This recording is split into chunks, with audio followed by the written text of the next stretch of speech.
आज हम घात और घातांक के बारे में पढ़ेंगे। कभी कभार इस तरह से आपने लिखा देखा होगा, घात और घातांक। घात घातांक।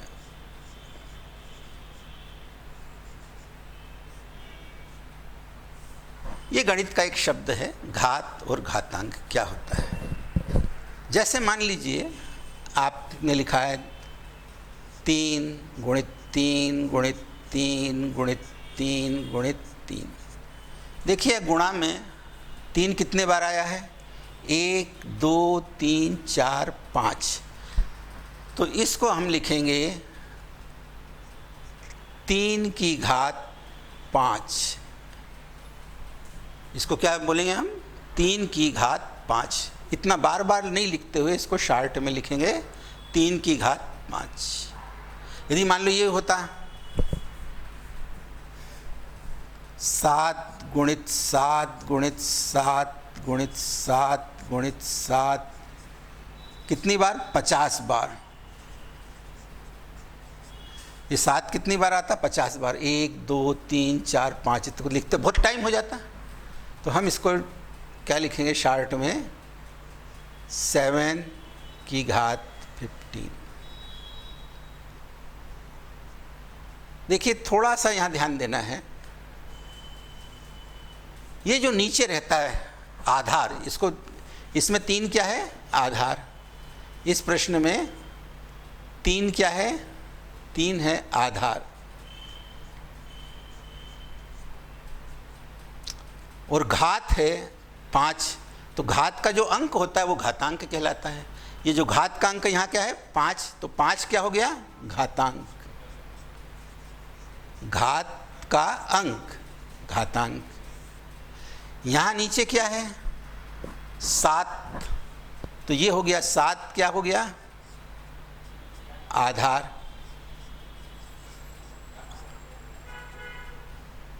और ये 50 क्या हो गया? घातांक।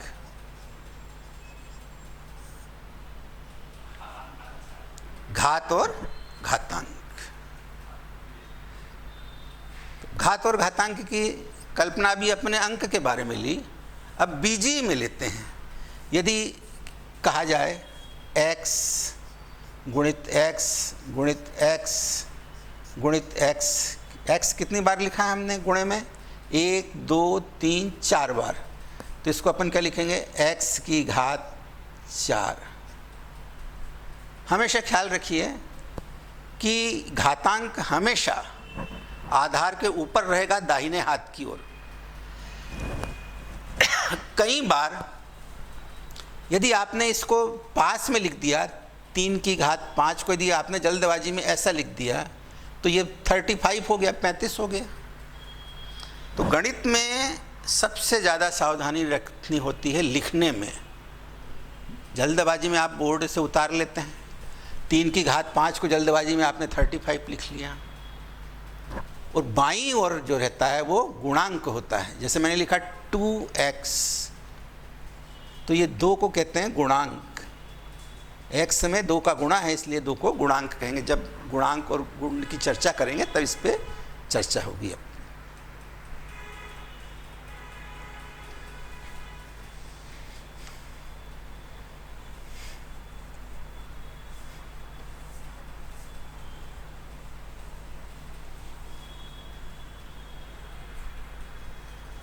अब है p की घात 7। बताइए इसमें p क्या है? p है आधार। 7 क्या है? घातांक। p है अपना 7, p है अपना आधार, और 7 क्या है? घातांक। अब इस पर आधारित कुछ सूत्र हैं जो हमें ख्याल रखने हैं।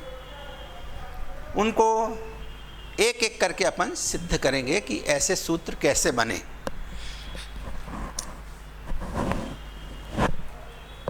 पहला सूत्र है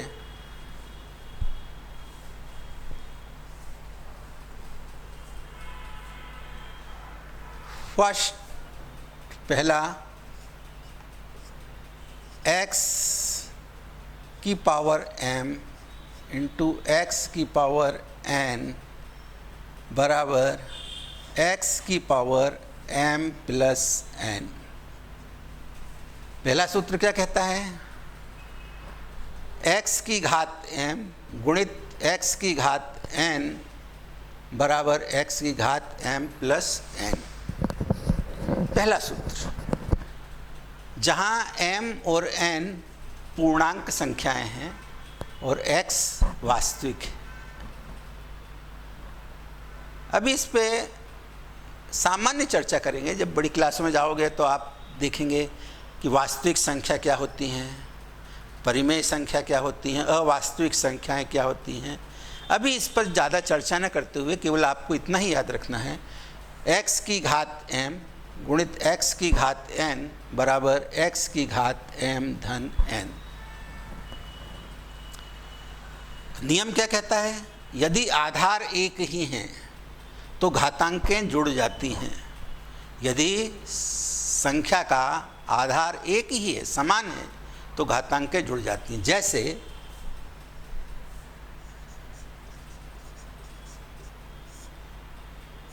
5 की घात 3 गुणित 5 की घात 8।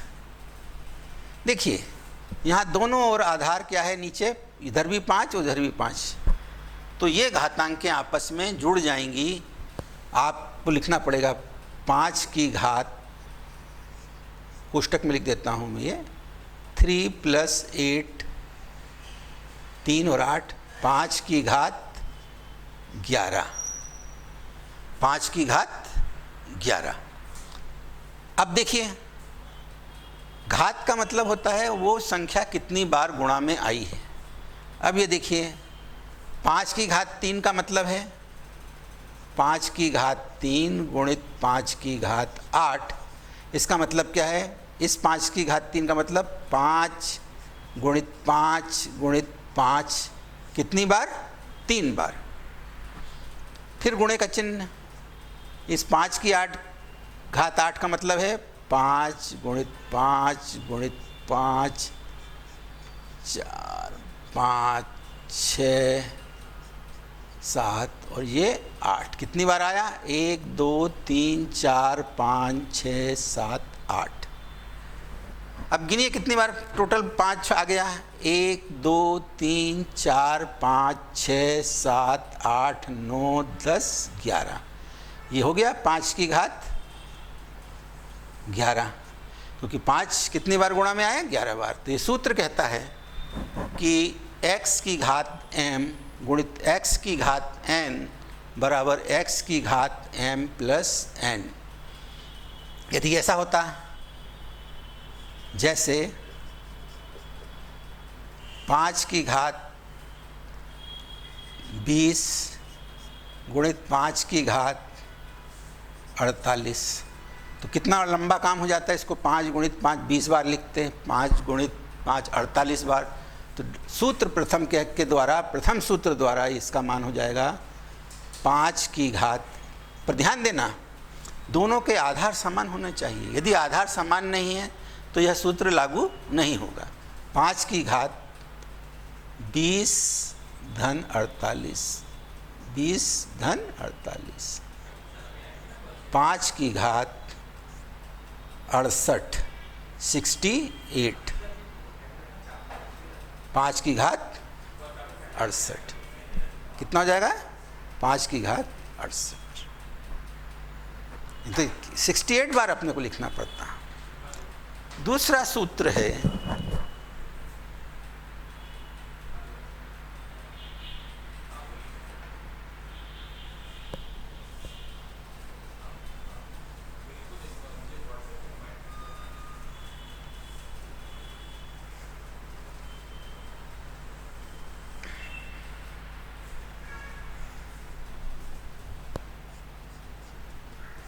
x की घात m अपॉन x की घात n, x की घात m भागित x की घात n, भागित भी बोल सकते हैं।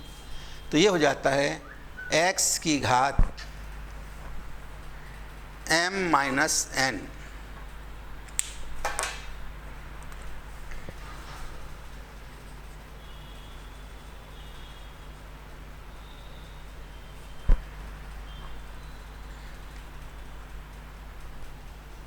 यहाँ आधार यदि एक है और भागफल हो, जैसे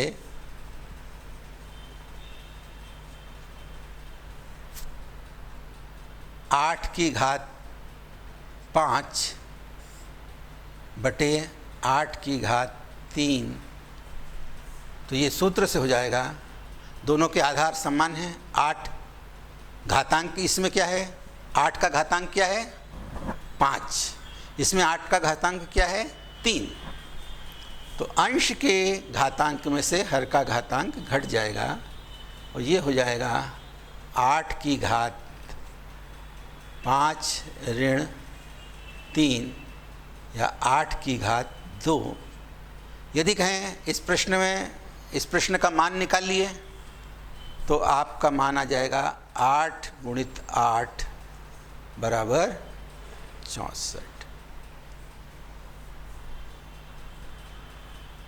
तो दो तरह के प्रश्न इसमें बनेंगे आपके, किसी संख्या को घातांक के रूप में लिखना, और यदि घातांक के रूप में दिया है तो उसको सरल कर मान निकालना। दोनों तरह के अपन प्रश्न एक एक कर लेंगे। जैसे एक प्रश्न मैं आपके लिए लिखता हूं,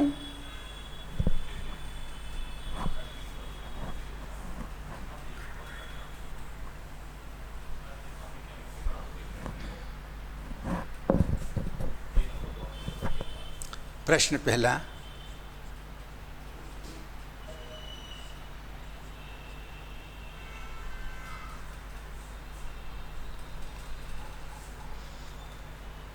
मान बताइए, मान बताइए 2 की घात 3 गुणित 5 की घात 2। 2 की घात 3 गुणित 5 की घात 2।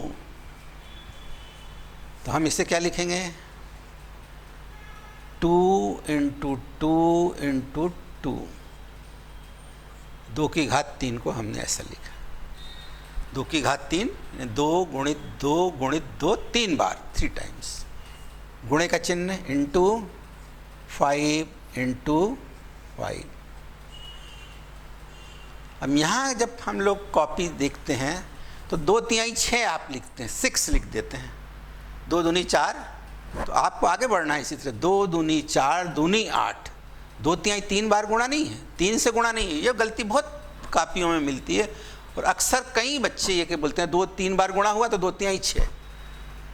2 का 3 में गुणा नहीं है, यहाँ ध्यान दे, देखिए छोटी सी बात है। 2 गुणित 2, 2 दूनी 4, आगे बढ़े 4 दूनी 8, 8 गुणित, यहाँ 10 लिखते हैं, बहुत से को मैंने देखा है।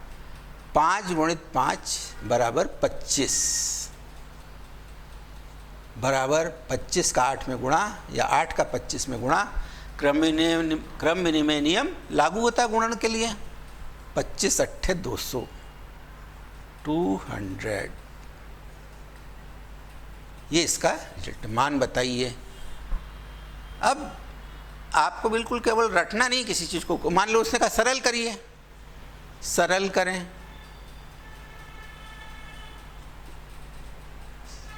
सरल करें या मान बताएं, दोनों का मतलब एक ही। सरल करके उसका उत्तर अपने को निकालना है, ठीक है। तो ये अपना हुआ किसी भी घातांक का मान कैसे निकालते हैं। अब मान लीजिए कोई संख्या दी है, उसको घातांक रूप में आपको लिखना है।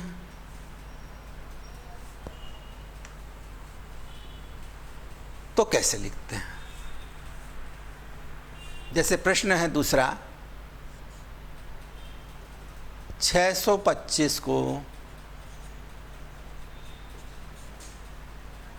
घातांक रूप में लिखिए। घातांक रूप में लिखें। तो सबसे पहले हमें 625 के अभाज्य गुणनखंड करने होंगे। गुणनखंड आपने पढ़े हैं। गुणनखंड ये 625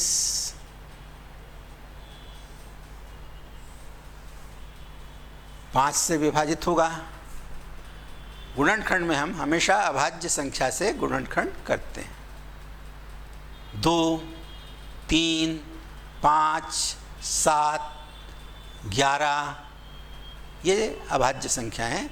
जब अपने दूसरे वीडियो में अपन लेंगे अभाज्य संख्याएं क्या होती हैं, भाज्य संख्याएं क्या होती हैं, संयुक्त संख्याएं क्या होती हैं, what is the primes, what is the composite number, what is the real number. तो ये जो अपने जो नंबर हैं, what is do you know about even numbers, odd numbers, इनकी जब चर्चा करेंगे, सम संख्याओं की, विषम संख्याओं की, तब इस बात पर अपन चर्चा उस वीडियो में करेंगे।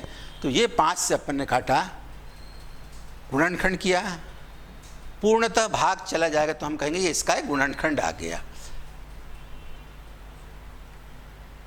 125 5 से भाग दिया, 5 एकम 5, शेषफल 1, 5 दूनी 10, शेषफल 2, पचम 25।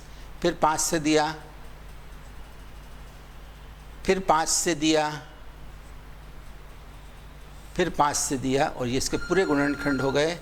625 के गुणनखंड क्या हो गए? ये उत्तर 625 बराबर 5 × 5 × 5 कितनी बार आया है? 1 2 3 4। तो ये हो गया 5 की पावर 4। 5 कितनी बार आया है? 4 बार, 1 2 3 4। तो ये घातांक रूप हो गया 625 का घातांक रूप। यदि ये कहते हैं मान निकालिए 5 की घात 4 का, तो उत्तर आ जाता 625। तो प्रश्न आप अपने अनुसार बना सकते हैं, और प्रश्न जब आप अपने अनुसार बनाने लगेंगे तो उसी तरह के सिमिलर, तो आपको सीखने में बहुत सहायता मिलेगी, और आप देखेंगे कि आपका जो इंटरेस्ट है वो किस तरह से बढ़ता है, और आप कैसे उस चीज़ को अपने से करना चाहते हैं। किताब में तो हर विद्यार्थी का ख्याल रखा गया है, किंतु जहाँ गणित विषय से बच्चे डरते हैं, वहाँ मेरा अनुभव है कि अपने से स्वयं करें, अपने से छोटे छोटे प्रश्न बनाकर सरल से कठिन की ओर चलें।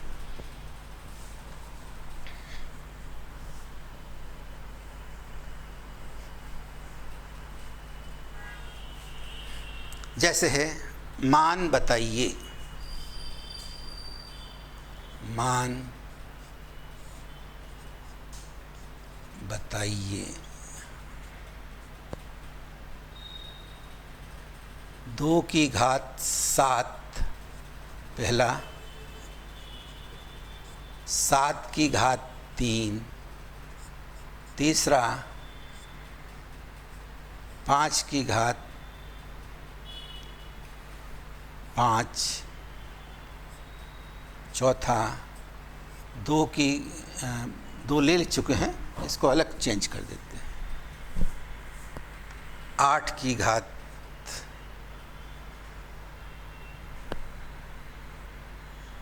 2 गुणित 2 की घात 3, और 5वां 3 की घात 4। फर्स्ट 2 की पावर 7, इसका मतलब 2 × 2 × 2 × 2 × 2 7 टाइम्स, 1 2 3 4 5 6 7।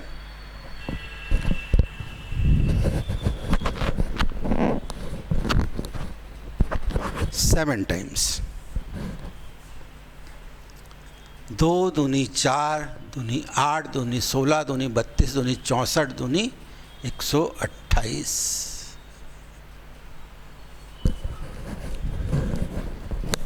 क्या आया? 128। दूसरा 7 की घात 3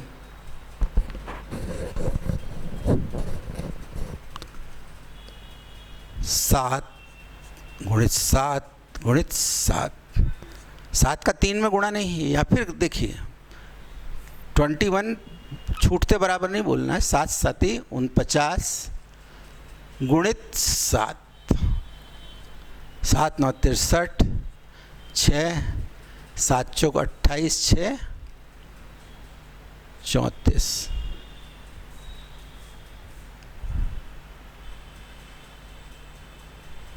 343। तीसरा 5 की घात 5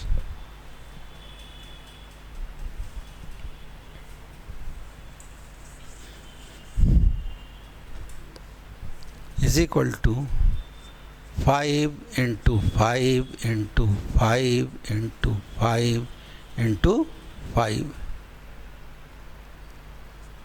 जम 25 पंजे 125 625 625 पंजे 3125। चौथा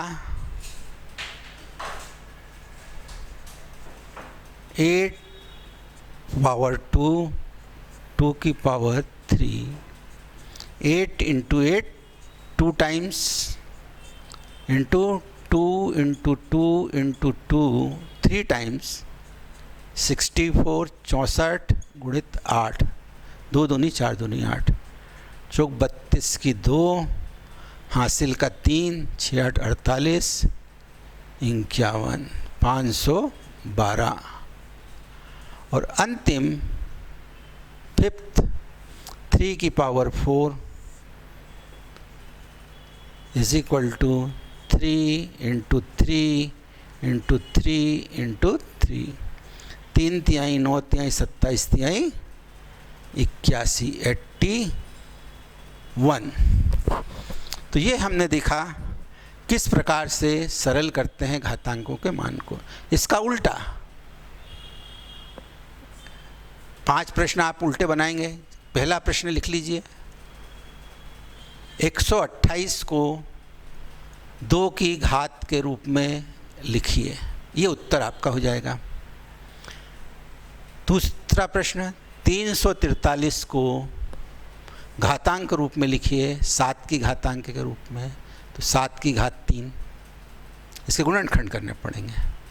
तीसरा 3125 को 5 की घातांक के रूप में लिखिए और अंतिम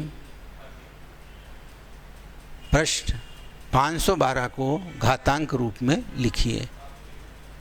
तो इसमें 2 उत्तर भी आपके आ सकते हैं।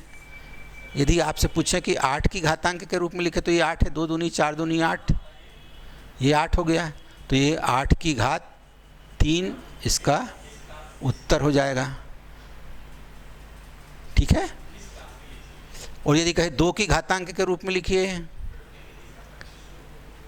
तो 2 दूनी 4 दूनी 8, 2 दूनी 4 दूनी 8, ये 60 का गुणनखंड, ये 8 के गुणनखंड 2 दूनी 4 दूनी 8 और इसके गुणनखंड 3, तो 3 3 6 3 9, 2 की घात 9, 2 की घात 9, 128 दूनी 256, 256 दूनी 512। तो इस तरह से आप उल्टा इसका व्युत्क्रम ले सकते हैं कि किस प्रकार से हम इसको घातांक के रूप में लिखेंगे। ठीक, तो ये आपके एक्सरसाइज के लिए है। कोई भी समस्या हो तो मेरे मोबाइल नंबर पे आप बात कर सकते हैं। मेरा मोबाइल नंबर है 8109225249। धन्यवाद।